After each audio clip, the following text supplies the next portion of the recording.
Messieurs, ce qu'on attend de vous en séduction, c'est de prendre les devants. I'm here to tell you right now, we don't care. Let me tell you something. We don't care. Jerry. Voilà, c'est à vous, en tant qu'homme, de prendre les initiatives, mettre le rythme, c'est-à-dire vous rencontrez une femme, donc vous arrivez à avoir son numéro, son contact ou son réseau social. C'est à vous de vous investir, de commencer à lancer la conversation, proposer un rendez-vous. C'est comme ça. Nous sommes dans notre énergie féminine.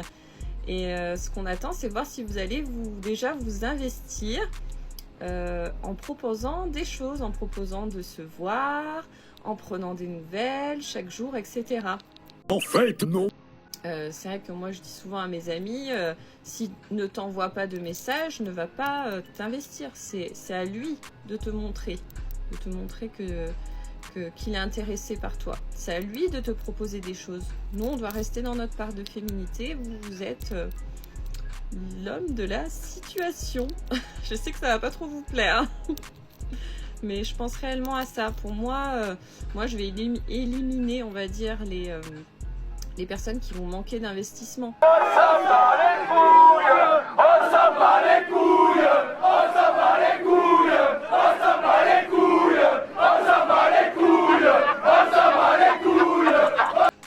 Qui vont pas me relancer, qui vont pas plus parler que ça, on se dit non, le mec est pas plus intéressé, il veut pas du sérieux. Avec un mec qui prend des nouvelles, qui met des actions en place, là ça inspire plus confiance et on a envie d'y aller. La médiocrité masculine, c'est devenu un green flag et j'ai l'impression que ça dérange personne. There we go, hating again. Comment ça, tu vas me dire qu'un mec qui t'invite au resto, qui t'offre des fleurs et qui te met pas 2 heures de remis, tu t'exclames de joie comme si c'était le messie, alors que c'est le minimum. Le minimum. J'ai cité que 3 trucs, mais c'est les trucs les plus connus. Ça, c'est une infime partie de la liste des choses en fait normal quand un mec s'intéresse à vous. Je parle même pas d'un mec amoureux, parce que si c'est votre mec qui vous fait ça alors que ça fait 5 ans que vous êtes avec, posez-vous des questions. Je suis désolée, mais comment ça tu vas t'exclamer de joie quand ton mec t'offre le resto? Déjà que je trouve ça problématique quand un mec que je fréquente ne m'offre pas le resto au premier date. Là tu vas me dire que ton mec de 5 ans il le fait jamais et t'es trop contente quand il le fait? Non. Non, s'il vous plaît. Parce qu'en fait, tu vas me dire quoi? Oui, mais c'est super compliqué de trouver un mec de nos jours, nanani, avec nos standards, etc.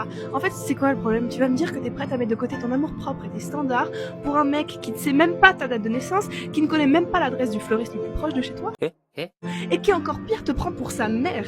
Parce que oui, malgré sa calvitie imminente, il est aussi autonome que toi quand t'avais 5 ans. Girl, s'il te plaît, ressaisis-toi. Ne mariez pas une femme kilométrée. Pour avoir eu l'occasion de parler avec bon nombre d'entre elles, la plupart sont très instables sentimentalement parlant. Elles ont beaucoup de traumas et vous allez vouloir l'aider, mais tant qu'elle n'aura pas conscience que vous êtes la bonne personne, elle ne saura pas apprécier la moindre de votre bonne action. Elle vous comparera toujours à ses ex et elle partira toujours dans une optique défaitiste, à savoir que vous allez toujours lui faire un coup à l'envers comme un de ses ex. Elle ne pourra pas apprécier chacune des bonnes actions que vous ferez. Elle verra tout en mal. Il y a un dicton qui dit « D'amour en amour, l'amour n'a plus de mémoire ». Conclusion, elle a tellement connu d'hommes que elle ne saura pas apprécier votre valeur ajoutée. Conclusion, vous ne pourrez pas la soigner. Elle a beaucoup trop de traumas et la plupart, comme je le disais, sont très instables. Elle cherche toujours mieux alors que souvent, la perfection elle a sous ses yeux. Sur ce, c'était la minute Parlons peu, parlons bien et je vous souhaite à tous une bonne journée. Bye. Les gars, cherchez pas, hein. En 2026, les femmes, ça va perdre. Ça va perdre, cherchez pas à savoir. Dites-vous, ça fait plusieurs semaines que je parle avec une femme. Je parle avec elle et tout. J'étais impatient de la voir. Et j'avais un camion. C'était un camion Star Service. Les gros camions Sprinter, hein. Les balèzes, là. Un jour, dites-vous, elle est tombée en panne à Sagny. Et la meuf, elle habite au Muro. J'arrive à Sagny avec un camion, avec le camion que je vous ai dit. Et je l'ai prévenu que je venais en camion. Ça veut dire, c'est pas j'arrive devant elle, elle fait ça, avec sa main. Genre en mode choqué, je suis venu en camion. Déjà, ta grand-mère, je viens pour t'aider, là. Bref, on n'a pas trouvé solution à son problème. Du coup, je l'accompagne au Muro. Et dans ma tête, je me suis dit quoi? C'est carré, je vais lui parler tout le trajet. On arrive, on prend la A13. Limité à 130 km/h. Moi, je roule à 90 km/h. Je me suis dit, là, je vais faire exprès juste pour parler avec elle, pour faire bien connaissance. En réel, là. Premier problème que j'ai rencontré, elle commence à me dire, mais de la musique. Mais cousine, il n'y a pas de musique. Je lui dis, le poste, il marche pas. Alors que le poste, il marchait très bien. Il n'y a pas de musique, là, on va parler, là. Tu me parles de musique. Bref, on a parlé tout sur le trajet, tranquille. Mais là, j'arrive à destination. Deuxième problème, et ça, c'est le plus gros problème. J'arrive et tout. C'est pas la meuf, elle part. Genre en mode, vas-y, merci, t'as un bon. Genre, merci, mon frère. Elle m'a sorti un merci nature. Comme un yaourt. Il était vierge, le merci. Et bah, vous voyez là, c'est la première, parce que c'était la première fois, hein, et la dernière fois que je rends une mission à une meuf. C'est fini. Vous êtes en galère, même si je suis amoureux de toi, t'es en galère, débrouille-toi. Voilà, débrouille-vous. Je suis avec ma soeur pour alléger le choc au cas où. À la lumière du couloir. Et vous parlez honnêtement, je vais vous dire, moi, j'ai un pote à moi, il est homosexuel. On va l'appeler Georges. Dis bonjour, Georges, s'il te plaît. Bonjour, Georges. Bonjour, Georges. Georges vous dit bonjour aussi. Un jour, comme ça, on discute, tout ça, et comme des garçons immatures que nous sommes, je lui demande, ouais, c'est quoi ton body count? Il me dit 25, 2,5. C'est beaucoup, c'est pas beaucoup, c'est pas le sujet. Il me dit, sur les 25, il y en a 20 qui criaient partout qui étaient hétéros. 25. 20 qui disaient partout qui étaient hétéros. Comme diraient les Anglais, je vais le traduire, les amis, sortez de votre placard. Come out the closet. On n'en peut plus de vos conneries. On n'en peut plus de vos conneries. Et plus loin encore, vous savez c'est quoi ce style de mec? Les mecs de cité. Tu veux dire quelque chose? Non, moi franchement.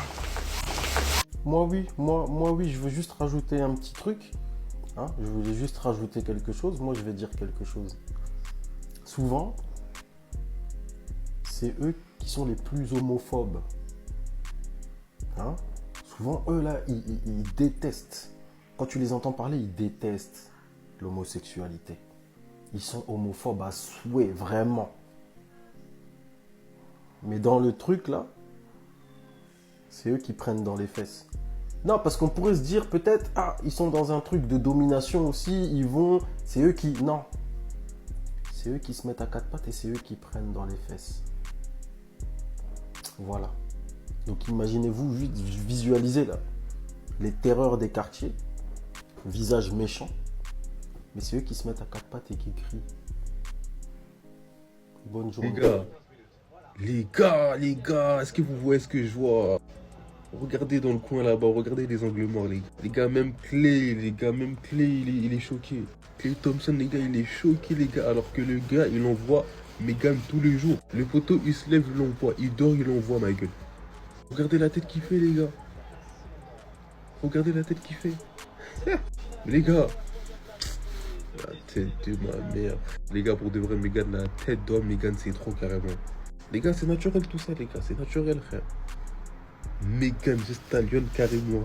Ne me parlez même pas de Ruby Rose, je sais pas quoi, la fille de ma mère. Ne me parlez pas de Ruby, je sais pas quoi, Ruby se refait. Ça les gars c'est naturel par exemple. Les gars, Megan. Waouh. Megan c'est du sérieux les gars. C'est du sérieux de baiser. Même la musique qu'elle propose aussi c'est du sérieux. Sa musique c'est du sérieux ma gueule. Moi je vous ai déjà dit quand elle commence à rapper. Les gars, la Clay il est en train de penser quand il va arriver chez lui. Qu'est-ce que... Purée, elle a vu de ma mère les grosses fesses, ma gueule. Sur ce TikTok, j'ai une question à vous poser, je vous préviens, c'est pas une question facile, mais vous êtes obligé de répondre.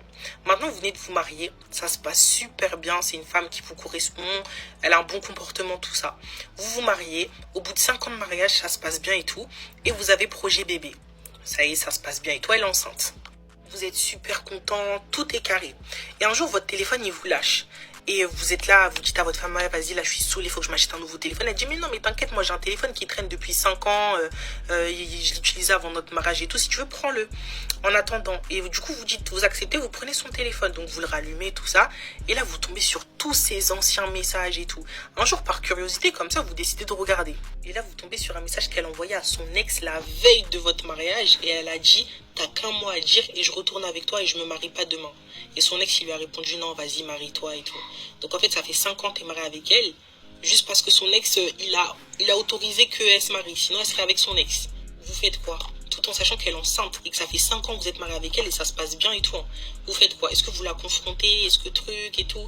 Tout en sachant qu'entre vous, ça se passe bien et que ça, c'était il y a 5 ans. Est-ce que vous la quittez? Est-ce que vous faites comme si ça date et tout? Je calcule pas. Qu'est-ce que vous faites? Le mec, donc, l'a autorisé à se marier avec moi, en gros. C'est lui qui a donné sa permission. Jamais de la vie. Je quitte ce navire. Même s'il y a l'enfant, hein. La vérité, même s'il y a l'enfant, je quitte le navire. Pourquoi?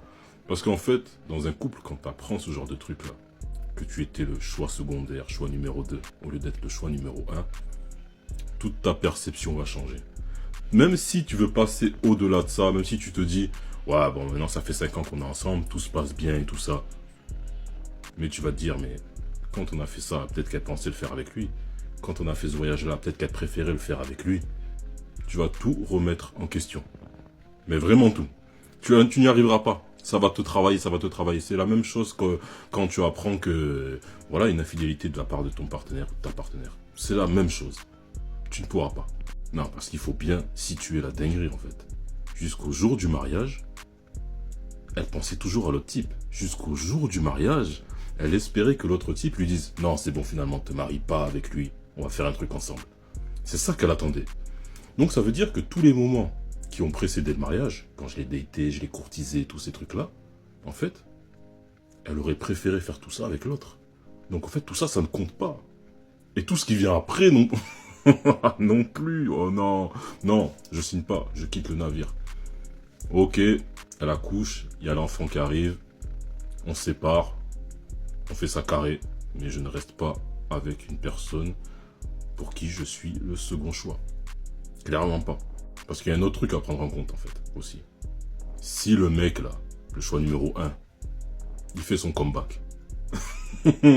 S'il fait son comeback. Parce qu'il va le faire. Il va le faire. Il va voir que votre vie est un peu trop tranquille, c'est un peu trop paisible. Il va se dire, ouais, attends, je vais un peu pimenter tout ça. Il va revenir. Il va l'appeler. À ce moment-là, tout s'effondre. C'est pareil. Même si ça fait 5 ans que ça se passe bien. Le mec, il arrive au bout de la 6e année, tout s'effondre. On a déjà vu ça. On a déjà vu ça arriver en vrai. On le sait tous. Non, franchement, je quitte le navire. Il n'y a pas moyen. Être un second choix? Non, non, sans façon. Après, il y en a, ils vont dire, oui, mais de toute façon, ça se trouve, t'es dans une relation actuellement, là, t'es le second choix et tu le sais pas et tout ça. Ben oui, mais quand tu le sais pas, tu fais ce que t'as à faire, tu t'en fiches. Tu le sais pas. Et du moment que tu le sais, ça change tout. En fait, c'est ça le truc. Du moment que tu le sais, tu ne peux pas rester dans cette relation. C'est comme les gens qui se font tromper. Bah, du moment que tu sais pas que tu te fais tromper, en fait, pour toi, tout va bien. Bah, du moment que tu le sais, la relation elle change. Bonsoir. Ce TikTok est d'utilité publique pour toutes mes stars, là. Mes go, écoutez-moi. Histoire qu'on soit toutes claires pour 2026 et qu'on rétablisse bien, qu'on mette bien les points sur les i, d'accord? Si un homme vous kiffe, vous le saurez. Si vous êtes confuse, que vous vous posez des questions, il ne vous kiffe pas, ou du moins pas de la manière que vous voulez, d'accord? Parce que j'ai pas envie de voir des gens, ou d'entendre encore des gens qui se retrouvent à être là, à se poser 20 000 questions de « Oui, mais je comprends pas, parce qu'on a parlé pendant 2 jours d'affilée, mais après, il m'a laissé en remis pendant 26 heures, blablabla. » Il s'en fout, voilà, passe à autre chose. Je vais dire un truc. Les gens qui aiment envoyer des signaux, être subtils pour faire comprendre des trucs, ouais, je vais pas lui répondre, machin, je vais poster des stories, c'est nous. C'est les meufs qui font ça, d'accord? Nous, on est là, on répond pas, on veut poster des stories pour attirer l'attention, on veut lancer des trucs, des messages subliminaux, c'est notre truc, c'est ce qu'on fait. Parce que nous, on veut pas confronter directement les choses, et parce qu'on n'a pas à le faire, mais bref, c'est la subtilité, les trucs comme ça, les traquenards, c'est nous, c'est pas eux. S'il y a un truc qu'il faut retenir, c'est que les hommes, ce sont vraiment les créatures simples, des créatures basiques. C'est-à-dire que s'il veut te faire comprendre A, il va te dire A. S'il veut te faire comprendre B, il va te dire B. Il n'y aura jamais un monde où il voudra te faire comprendre B en te disant A. Ça n'existe pas. C'est ce qu'on veut nous faire croire pour justifier leur comportement de merde, mais c'est pas ce qu'ils font. Je parle pour mes gosses célibes qui sont en recherche, en chasse, ok? Je dis ça pour que vous puissiez processer le truc plus vite, pour que ça aille vite. Vous voyez ce que je veux dire? Paf, non, paf, ok. Tu vois ce que je veux dire? Pour que le tri soit simple pour vous. Si un mec vous kiffe, vous allez le savoir, d'accord? Si vous commencez à vous faire des process, à vous poser 20 000 questions dans votre tête, c'est qu'il en vaut pas la peine et c'est qu'il vous kiffe pas. Voilà. Je suis désolée, c'est la vérité. Je vous le dis, pour même être encore plus cash. au bout d'1 heure de conversation avec vous, le gars sait dans quelle catégorie il vous met, d'accord? Il sait s'il vous met dans la catégorie future femme potentielle, plan cul, ou alors connaissance / vas-y peut-être vite fait ma pote. Au bout d'1 heure de conv, il sait. Et comment il va réagir après cette heure de conversation, vous allez vite le comprendre. Parce que ça va très vite. Non seulement c'est simple à comprendre, mais ça va très très vite avec eux. Donc voilà, si vous vous retrouvez dans des remis de je ne sais combien de temps, après que vous ayez rencontré un gars, c'est pas parce qu'il est occupé, c'est pas parce qu'il a des trucs à faire, c'est parce qu'il veut pas apprendre à vous connaître et qu'il s'en fout de votre gueule. Si les messages que vous recevez après, c'est très tourné autour d'activités interdites, tout ça, voilà, parce qu'il vous met dans la catégorie potentiel plan fesse, ok? Et si il vous ignore complètement ou que les conversations, voilà, elles sont nulles à chier, ce qui vous met dans la catégorie connaissance / vas-y, je la garde sous le coude au cas où j'ai rien à mettre sur la dent. Voilà. Comme ça, soyez pas confuse. Soyez efficace. 2026, il faut qu'on soit efficace. Soyez efficace dans votre... Je suppose que tous les psychopathes n'auront pas cette même stratégie, mais moi, ma stratégie, c'était soit des filles dépressives, des filles très naïves, ou des filles qui n'avaient pas de papa. Au début, je voulais lui insulter sa mère sur la vidéo. Puis après, je me suis dit, comment ça se fait qu'il ait la possibilité d'en parler? Puis après, je me suis dit, en fait, non, ce qui serait encore mieux, c'est de donner des armes aux gens pour contrer ces conneries. Et c'est là où on va parler aujourd'hui de mon gars, Robert Greene. Robert Greene, les lois de la nature humaine. Alors, vous connaissez Robert Greene parce qu'il a sorti Power, les cartes du pouvoir. Là, tout TikTok en a parlé comme si c'était le livre de l'année, alors que ça fait 10 ans que le bouquin, même plus que le bouquin existe. Les cartes du pouvoir, c'est en gros 48 lois qui t'expliquent comment, entre guillemets, obtenir, conserver et supprimer tous ceux qui veulent ton pouvoir. C'est grossièrement dit, très grossièrement résumé, et c'est pas ça le sujet. Robert Greene a fait un tas de bouquins, ok, j'en parlerai dans une autre vidéo, sur l'excellence, sur la séduction, etc. Et la première personne qui m'en a parlé, c'est Damso. Ouais, le rappeur Damso, il y a 10 ans, quand il faisait Ipséité, qui avait marqué, qu'il avait mis en story à l'excellence de Robert Greene. Mais assez de blabla. Les lois de la nature humaine de Robert Greene, je crois que c'est aussi important, si ce n'est plus important que les cartes du pouvoir. Pourquoi? Parce que dans ce bouquin, il va te résumer en 18 lois et un peu plus de, si je dis pas de conneries, 500 pages, pardon, désolé, j'avais oublié. Un sacré paquet de comportements humains. Donc le moi émotionnel, le narcissisme empathique, la force cachée des individus avec les caractères individuels toxiques. Et en fait, en lisant ce bouquin, là je crois que je l'ai relu la semaine dernière.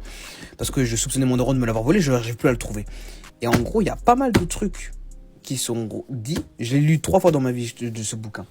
Et il y a pas mal de trucs qui sont relate en fait à beaucoup de situations qu'on peut vivre et même que tes amis peuvent vivre aussi, mais dont ils ne se rendent pas compte qu'ils subissent.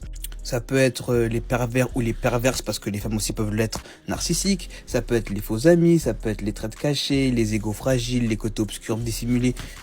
Il l'a dit là-dedans, il le dit là-dedans, il le fait trop bien. En fait, en gros, comment il fait, c'est qu'il va te dire une loi, mais pour te l'expliquer, il va te prendre un contexte historique. Il va te prendre une personnalité qui a réellement existé et il va te détailler, donc il va prendre un pan de sa vie et t'expliquer dans le pan de sa vie en quoi la loi s'applique et comment on peut s'en sortir, comment on peut débugger ça ou comment tout simplement on peut éviter le genre de profil décrit si c'est négatif comme type de loi et type de personne que ça peut concerner.